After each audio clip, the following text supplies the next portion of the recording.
The people in our village faced a lot of difficulties due to the lack of electricity. After sunset, nobody could do any activity and stayed in darkness. Since our village is located in a forested area, various wild animals such as elephants would come into the village. Due to the lack of light, we even faced difficulty while studying. We hardly received any facility at the government schemes and felt helpless. Rajanga and its neighbouring villages had never seen electricity. Nor did they stand a chance in future due to their remote location in the middle of dense forests. How can such geographically challenged regions be electrified? Can there be a solution that is customized for their needs? A solution which is technically viable, affordable, socially acceptable, and manageable by local communities.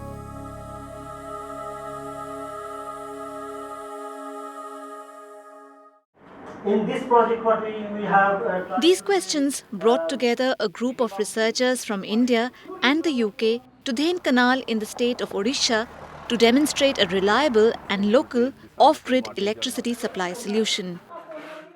We implemented this OASIS project to design a framework and test whether appropriate solutions can be developed for the local area and how these solutions can be scaled up and replicated to cover unelectrified areas, especially in the off-grid model in developing countries. One of the main objectives of the OASIS project was to demonstrate and test the local solutions framework through 3 distinct techno-institutional models that align with site-specific conditions. TERI started work here in 2012 with a cluster of 5 villages: Rajanga village, Rajanga hamlet, Baguli, Chadoi and Kanaka villages, all separated by a few kilometers. The idea was to electrify the entire cluster through 5 separate solar mini-grids, which are collectively managed by a single entity led by the villagers themselves. So the first step was to form a village energy committee with representatives from all 5 villages. Irada, a local NGO, was brought in to handhold the VEC through various processes and to monitor the project.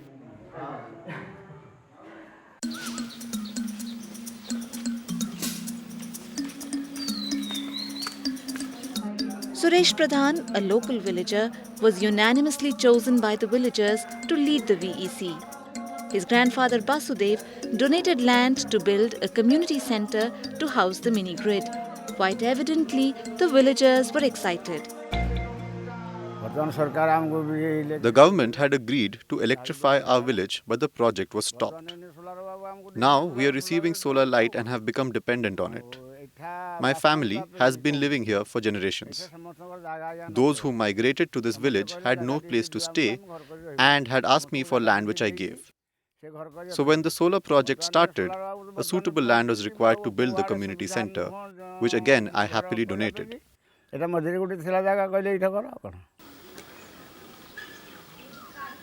Based on the load profiles of the villages, the project team designed 5 independent systems. The bigger villages, Rajanga, Kanaka and Baguli, got AC mini-grids catering to around 40 households per system. In addition, they could also handle other productive, community and agricultural loads. The 2 smaller sites, Rajanga hamlet and Chadoi, which have around 15 households, were given DC microgrids to provide lighting and power to charge mobile phones. Both AC and DC systems provide each household with 2 light points and a mobile charging point. The illumination level in both the systems was kept the same to ensure equity in service delivery. We were living on the roots and fruits from the forest and didn't know what light was. Now, my children are able to study at school during the daytime and at home during the night. They even take tuitions in the evening. I'm really grateful for the light.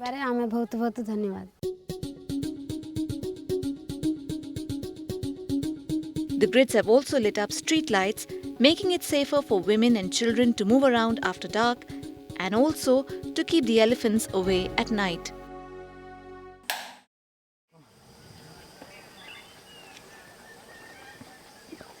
Beyond lighting, the next objective was to use the solar grids to create income opportunities in such poverty-ridden regions. The villagers narrowed upon a few livelihood activities related to locally available raw material.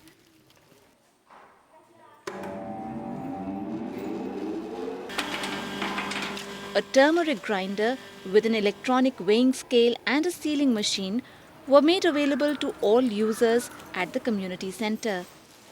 As part of self-help groups, women were trained to use these appliances. Gradually, this has helped the SHGs to standardize their product and sell it directly in the market without being exploited by middlemen. Similarly, the traditional activity of stitching sal leaf plates has been given a facelift. Women collect leaves from the forest in the evening, and with the light provided at home, they stitch these leaves. I collect them in the morning and take them to the community center where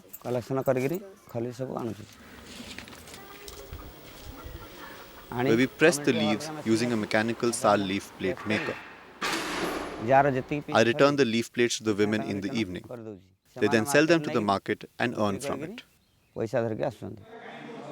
As president of the Village Energy Committee, Suresh Pradhan remains vigilant about any complaints or technical issues. To ensure smooth operation and maintenance of the grids, each village is serviced by an operator. The villagers are happy to pay a nominal monthly fee for light and other services. As an operator, I collect a monthly fee of Rs 50 from each household, maintain a record, and then submit the collected amount to the VEC. The amount collected helps us with maintenance of the system and its further development.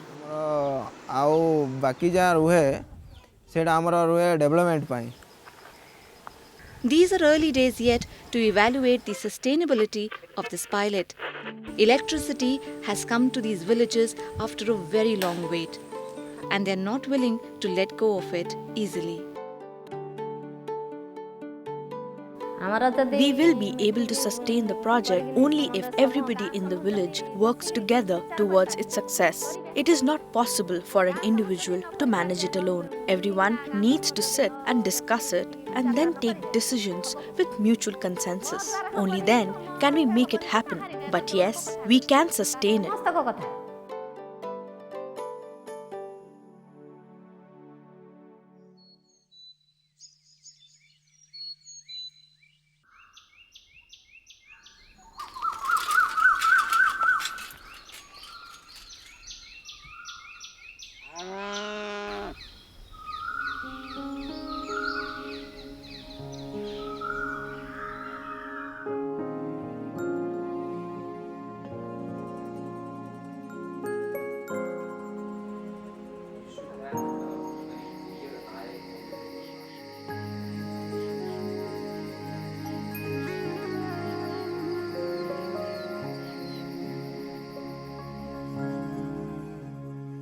When we started MGP, we had one clear mission, which was to eliminate kerosene usage from rural India. So our typical customer is a rural farmer living generally in an off-grid hamlet who earns less than $1 a day. There'll be a family of 5 or 6 people, generally who have kerosene lights for 3 hours a night, and that's what we've come in to replace.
We provide high quality lighting on a regular basis. Customers know when they're getting our service, they know what they're getting, and we also provide 24/7 customer support.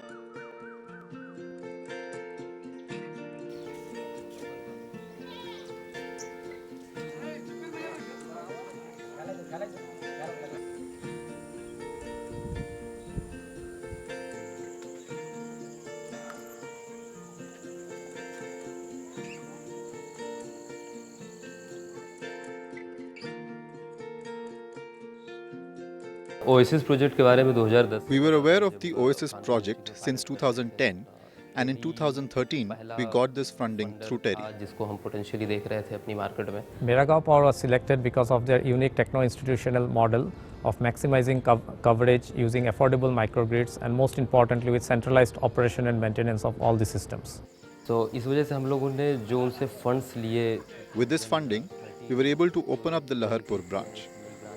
The Laharpur block has around 1,000 villages, out of which we see around 500 villages as our potential market base.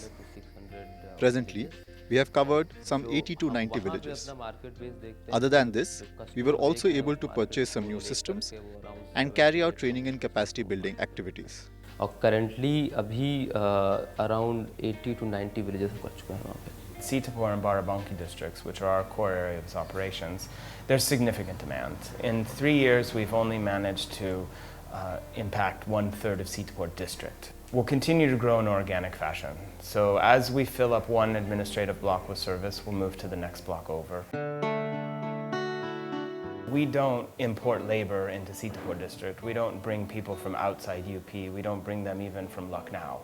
Our typical employees are our customers, and we put a lot of attention into training those customers and watching them grow with the company. Along with Miragaon Power, we will keep moving forward.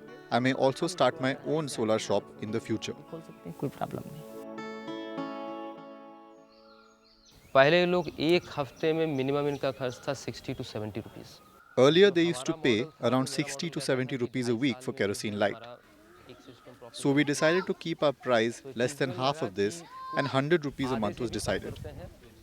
But since I come from a microfinance background, I thought 25 rupees per week would be better than collecting 100 rupees per month. मुझे लगा कि 100 रुपये एक साथ देना बड़ा मुश्किल होगा वीक्स में करते हैं लगभग बाजार से अगर हम तेल लेते हैं We used to spend 40 to 50 rupees on kerosene earlier. The light quality was very poor.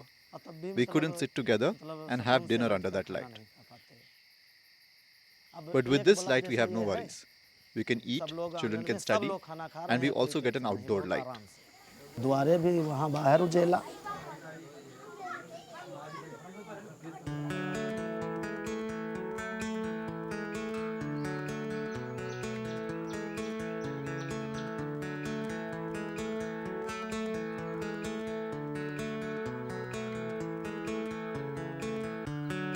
ये जो 1 वीक वाला मॉडल था कि एक The Joint Liability Group, or JLG model, helped in reducing our operating expenses as we didn't need to do door-to-door collections. If somebody in the group is unable to pay, then the group comes together and ensures that timely repayments are made. The JLG model helped us in deciding our routes for collection and cut down on fuel costs significantly. पूरा उसका एक payment ready कराएंगे We have prepared a meeting schedule for the village meetings. The day and time for visiting these villages are fixed according to this schedule.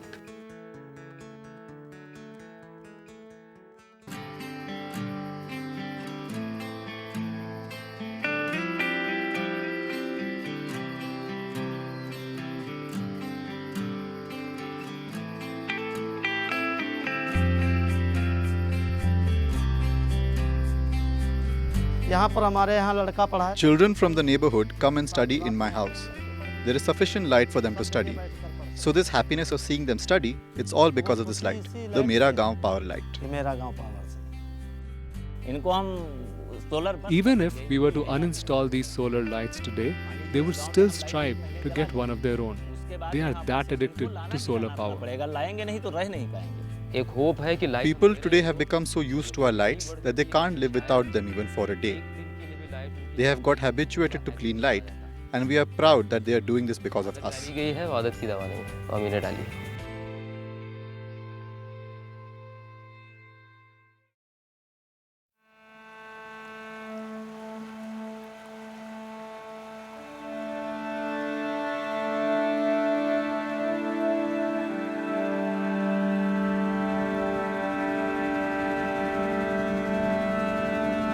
Before completing its journey to the sea, the Ganga looks like this.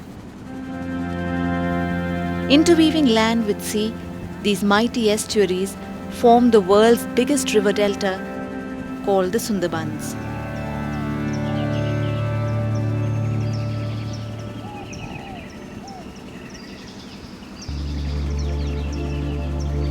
The river separates these islands from the rest of the country. Yet, it's the only link that connects them too. Every need of human life here depends on these boats. Being cut off from the mainland, the grid has not reached many remote islands of the Sundarbans as yet.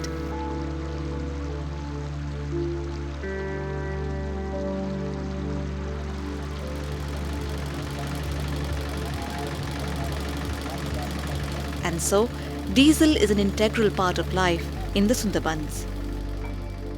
While the markets manage to get electricity from diesel generators, the households largely use kerosene lamps.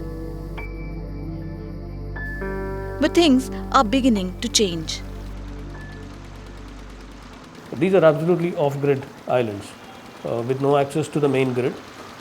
So when we interacted with these people for about 3 years, starting from April of 2011, and they sort of indicated to us that they'll be very happy with a solution that can provide them with lighting needs.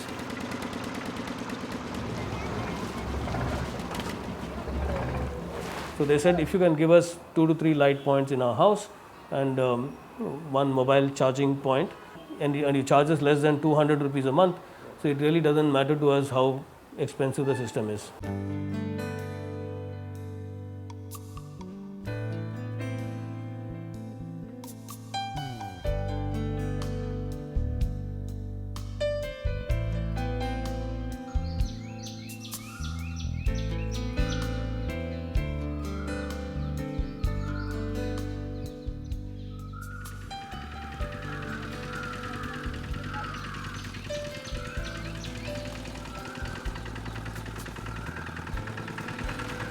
Tanya is a field officer with Melinda, an organization that provides clean and affordable source of energy to the villagers of Sundarbans.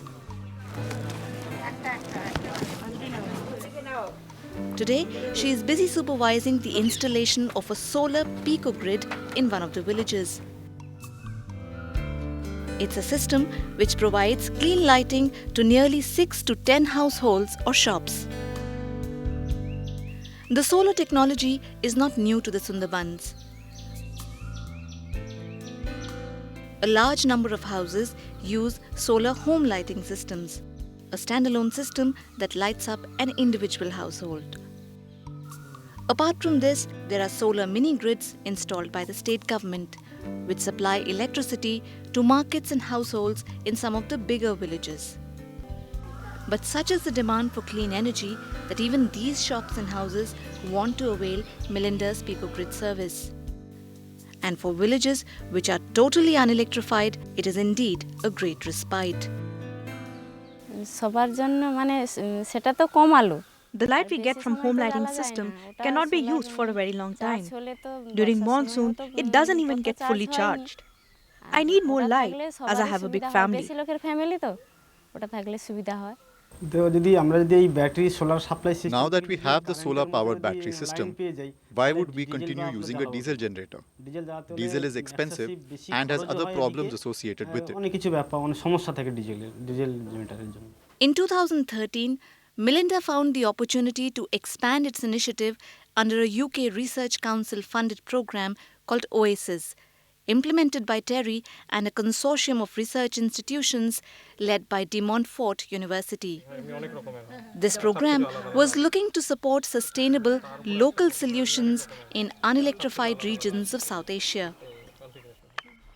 In case of Melinda Foundation, the OASIS project provided viability gap funding at around 30% of the total project cost, mainly to reduce the monthly installment being paid by the users. In this case, the users have taken loan from the bank, and the OASIS project fund is utilized to reduce the EMI to make the projects more affordable to the end users.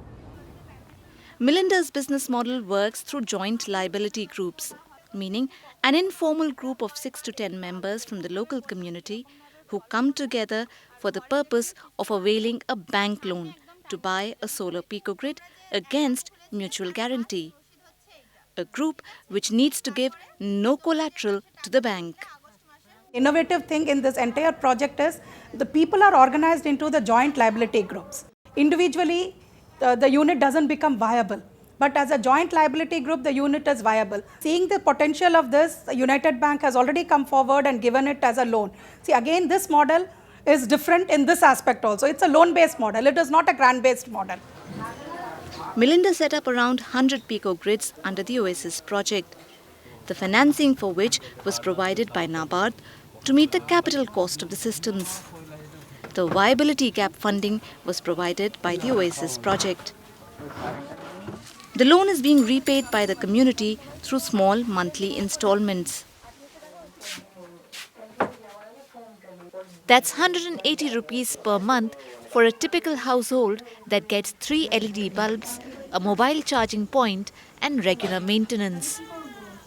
Compare this with its earlier expenditure of 230 rupees per month on kerosene. Shops that earlier paid a daily tariff of 70 rupees on diesel now pay 60 rupees for clean solar light. With a payback period of 5 years, these communities will eventually own the picogrid systems. This system has been working well, and I'm very happy to tell you that we've had 100% repayments over the last 15 months now. Melinda is now looking to scale up. But there are challenges. The problem with scaling is that the bank infrastructure is growing now. There is a problem of power, there is a problem of bank connectivity. So we are making do with small banks that are there, the PACs, the cooperative banks which are there just to open an account. But they don't have an electronic format. All dealings have to be in cash. There's no checkbook account over there. So one method to do it is to agglomerate these loans. Okay, so Melinda or another NGO or a third institution can become the one who will agglomerate these loans, because they are priority sector loans and there should be some kind of a preference given to them, in some conveniences extended to them by the Reserve Bank or through NABARD or somebody, so that they can lend them at this low rate. So we need intervention at a slightly higher level. We are making do with our funds. Sometimes we get help from organizations like TERI through the Oasis project. Sometimes we get help through the CSR from public sector companies, but that just takes us a little more and a little more.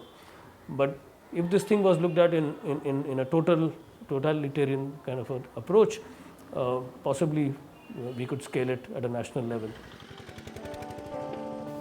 If such an intervention does bring low-cost loans with flexible terms and conditions to rural communities, who can collectively own and manage decentralized energy systems themselves, there's reason to believe that solar energy can expand faster and sustain longer.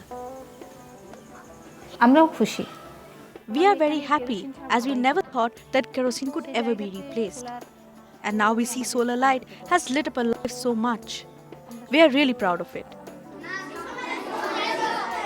For studying, cooking and any other work, this home lighting system has been very beneficial.